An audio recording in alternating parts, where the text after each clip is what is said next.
Thursday morning. Didn't sleep too well. Not sure why. Actually, I do know. I had a frog concert right next to my stretcher. There's a little tiny pond next to the river. One frog was sitting in there, and then another one 50 meters up, and they were going at it. And my stretcher was a bit on an angle, skewed sideways. So I went up for leak 12.1 or so and flattened the stretcher out. That was better. Yeah, unfortunately back home. 7 glorious day, was a really good trip. On our way home though, we still gonna check out 2 campsites around here and see whether they're any good for next time. So let's see what the day brings, whether we have any adventures like yesterday. The P-plater has lost his P-plate, so he's reversing now straight as an A into the river. No, that doesn't work yet. He's just turning around. No, he's trying to reverse. Okay.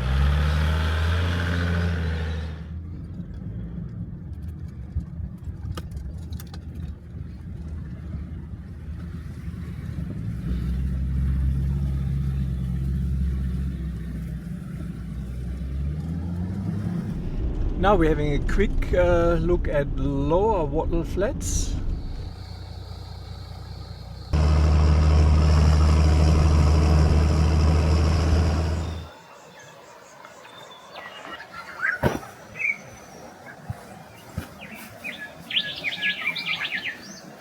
But pretty nice here.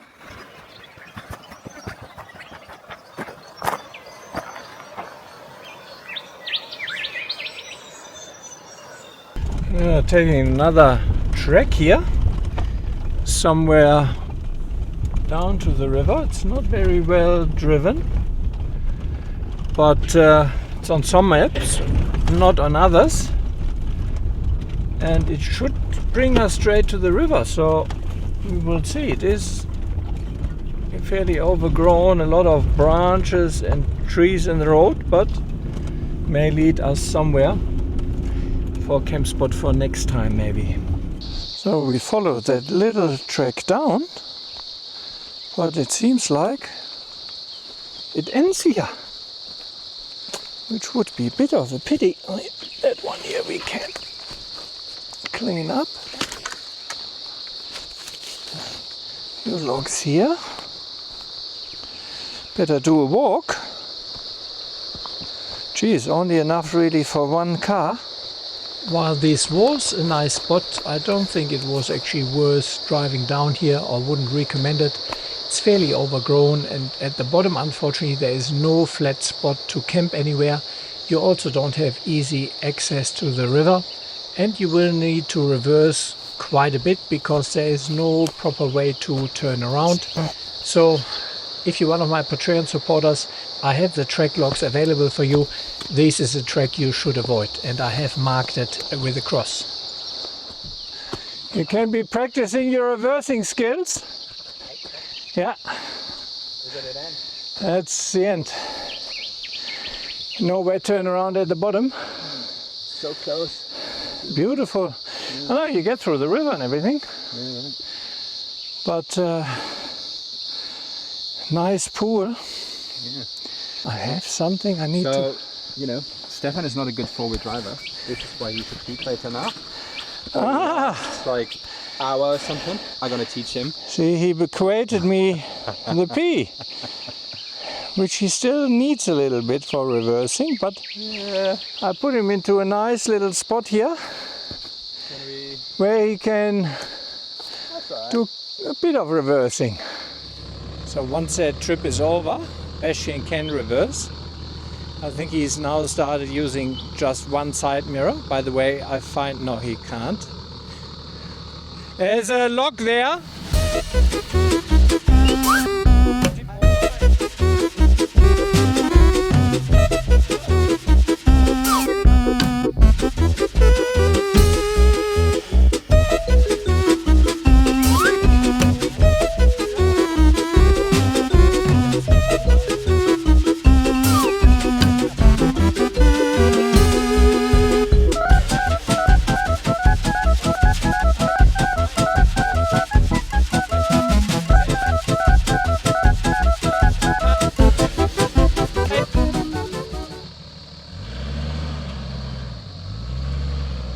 Well done.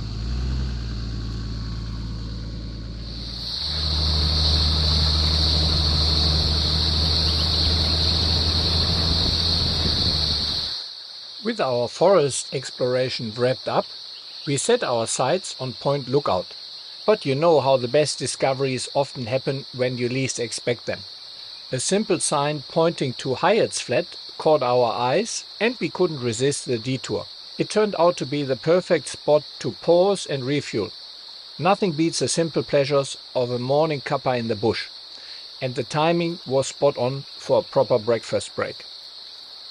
The eastern side of the river offers a series of intimate camping spots tucked away under the canopy of trees right by the water's edge. So Hyatts Flats, also very nice.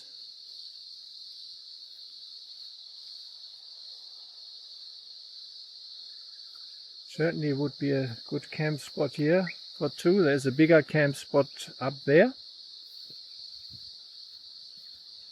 No facilities.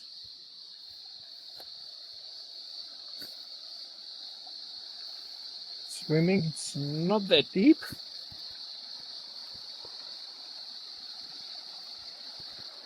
But there's actually a nice little plunge pool here.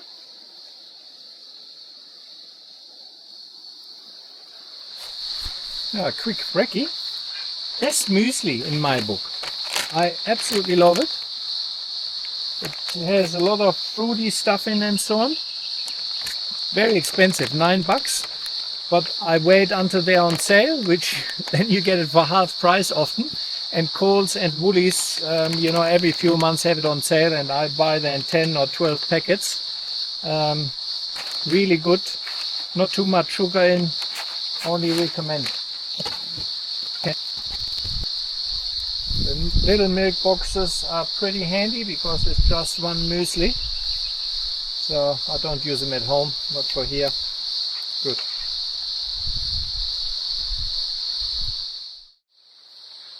Cross over to the western side via a separate track and you'll find yourself on the actual flats. More open spaces with their own distinct character. While there aren't any deep swimming holes we could see, what the river lacks in depths, it makes up for it in scenery. The shallow waters create a peaceful backdrop with the morning light dancing off the gentle ripples. The air was filled with bird songs and cicadas, adding another layer to the tranquil bush settings. It's a kind of place where you can sit back with your morning coffee and watch nature go about its business. I said this is probably the first time ever that I had to reverse down a track or in a track at all in my entire life, right? So I'm still in training. He may have done this before, so he's probably worse than me. Yeah, we forgot to put that sign on your windscreen. Driver in training, operator in training. Yeah, next time.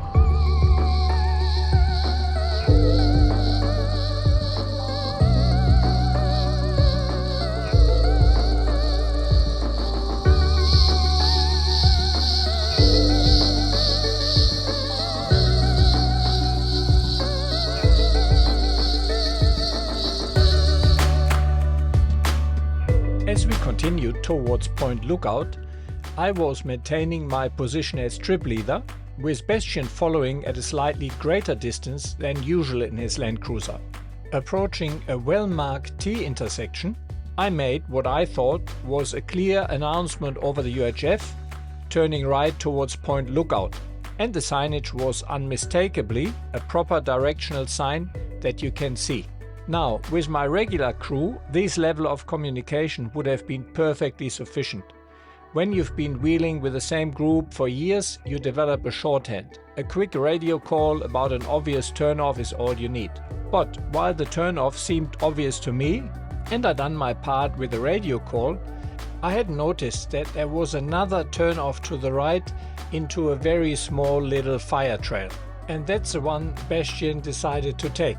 I've forgotten that Bastian was still finding his feet in four-wheel driving. I should have physically marked the corner. A few kilometers down the track, the silence on the UHF radio started to tell a story. Bastian was no longer responding, having slipped out of radio range. I pulled into one of the campgrounds along the Point Lookout route, knowing it was just a matter of time before he backtracked. On the way towards Point Lookout, I drove past these beautiful trees covered in old man's beard.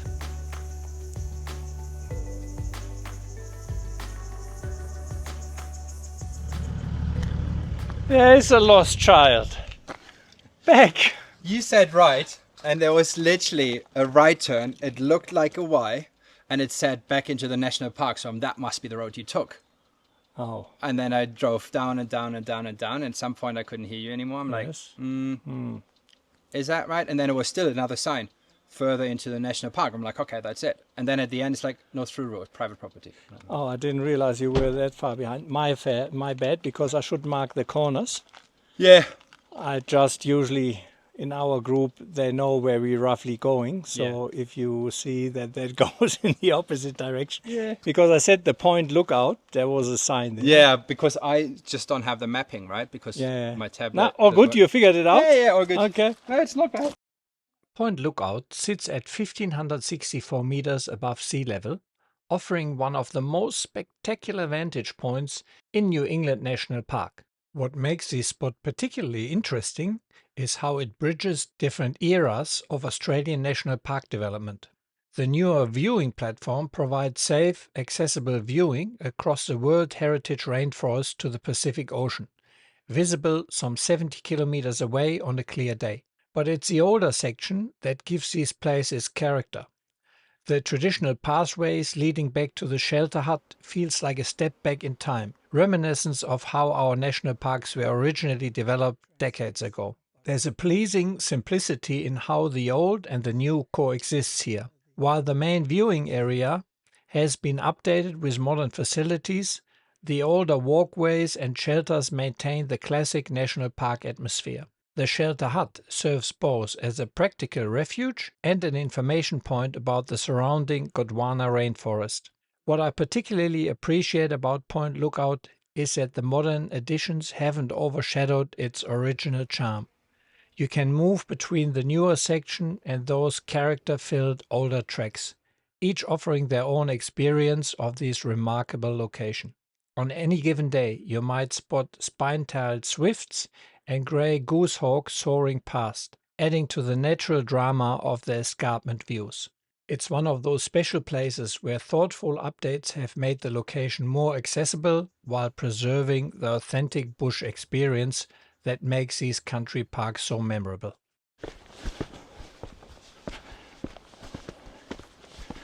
Yes, here it is. I wonder who established it. Gotta look that up.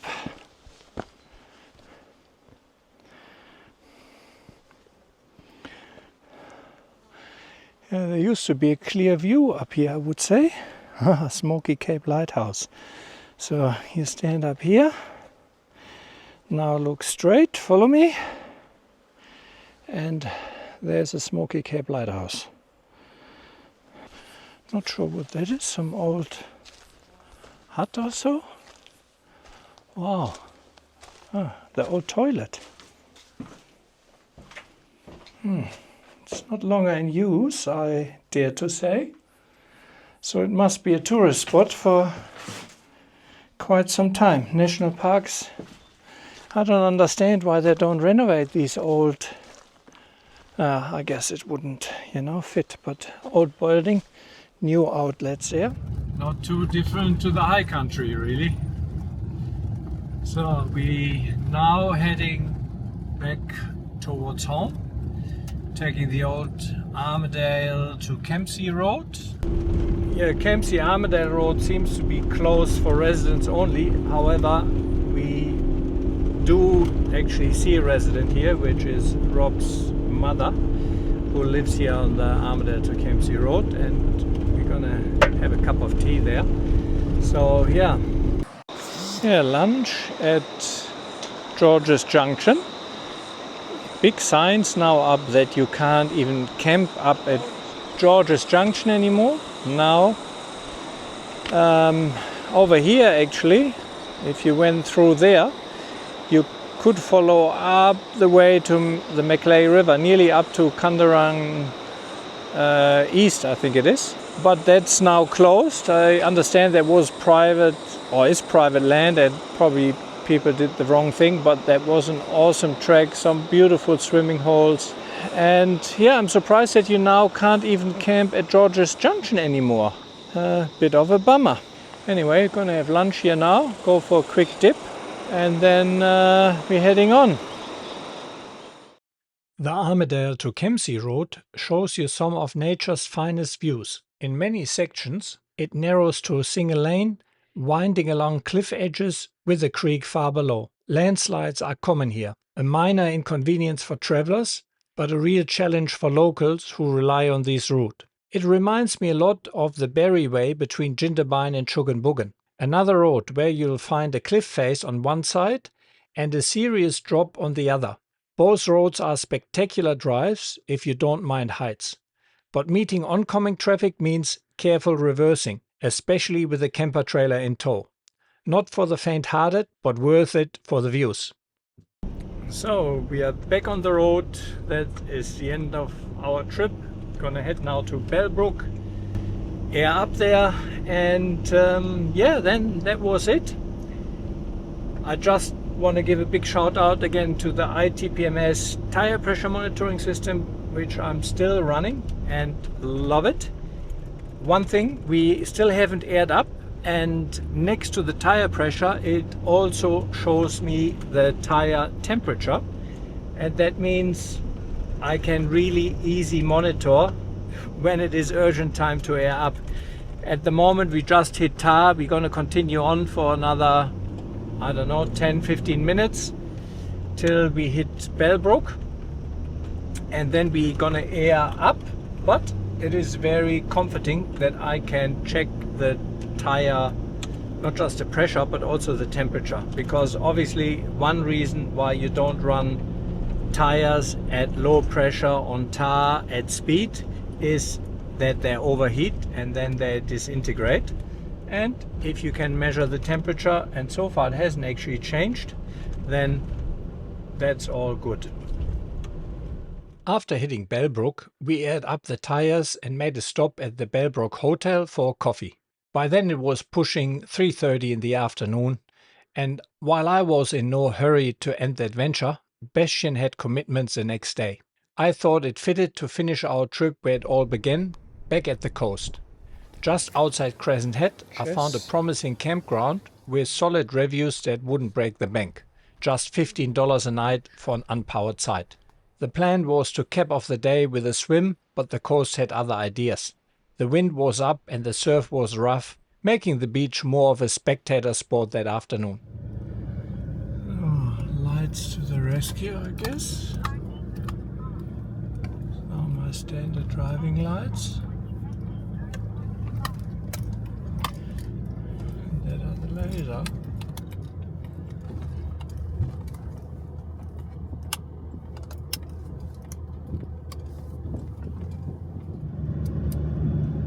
White low, white high, yellow and white, that's how I prefer to run it. I switch it off.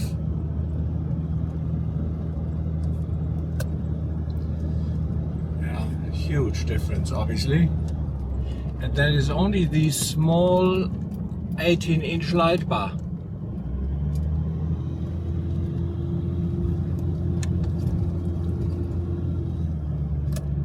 Off. So guys, thanks for watching. I hope you enjoyed the video. Please keep in mind this is a self-funded channel, so I would greatly appreciate if you could help me out by sharing, liking and subscribing. And if you can, please consider head over to Patreon or buy me a coffee, and with the equivalent of a cup of coffee or two per month you can really help me making these videos. Thanks a lot for watching, and see you along the tracks.